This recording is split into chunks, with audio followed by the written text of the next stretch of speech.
Heaven doesn't do random. If you're chosen, you were built for this. Imagine walking into a room where every test taker has dropped their pen, faces frozen in defeat, except you.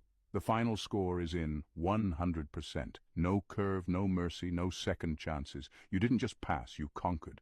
But here's the thing. This wasn't an ordinary exam. This was divine. This was heaven measuring not your knowledge but your endurance, not your talent but your transformation. Most people think being chosen is about favor. It's not. It's about survival. And if you're still standing, congratulations. You weren't just tested, you were refined. Now don't get too comfortable. Scoring 100% on a divine test isn't just an achievement, it's a declaration. Heaven is announcing your arrival. And trust me, that announcement has made some people and some forces very nervous. But hey, no pressure, right? None did. One, passing wasn't about perfection, it was about survival. You weren't expected to be perfect. That was never the test. The real question was simple. Would you break or would you endure? Most people assume divine selection is about being the smartest, the most talented, or the most flawless. That's a lie. Heaven never looked for perfection. It looked for proof. And proof comes through pressure. Every storm, every betrayal, every silent battle you fought in the dark was the test. The moments when you wanted to quit but didn't. The days when everything fell apart but you kept moving. That's what set you apart. Many started the exam with you. Not everyone finished, not because they weren't gifted, but because they couldn't take the weight. Some ran when the fire got too hot. Some compromised just to make life easier. Some let doubt, pain, or bitterness eat them alive. But you kept showing up. Bruised but unbroken. Tired but relentless. That's why you passed. This wasn't about skill, it was about survival. Heaven needed to see if you could carry the weight of what's coming next. The next level isn't for the fragile.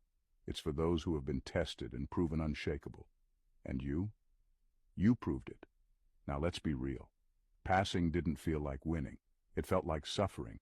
It felt like you lost more than you gained. It felt unfair, like life kept taking and taking while giving you nothing in return. But that was part of the process.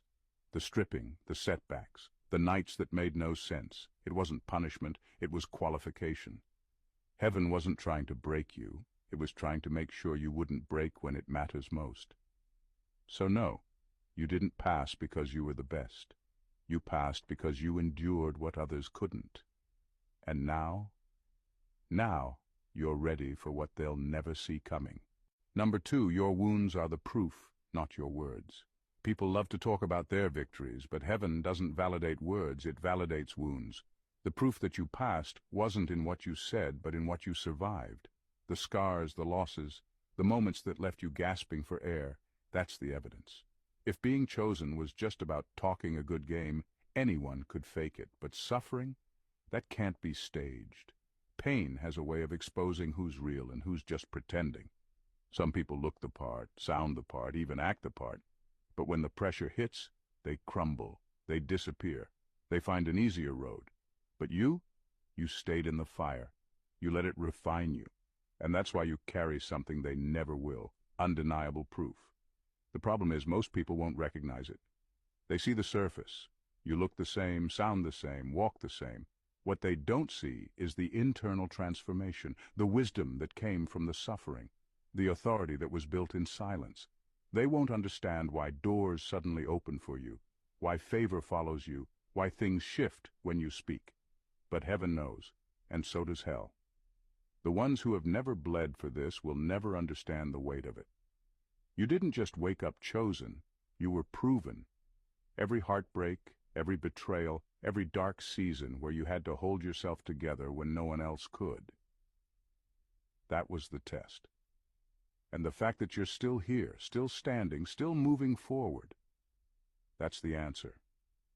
There are people who will question you, who will doubt your calling, challenge your anointing, and try to undermine what's on your life. But let them talk. You don't need to explain anything. Your wounds already said it all.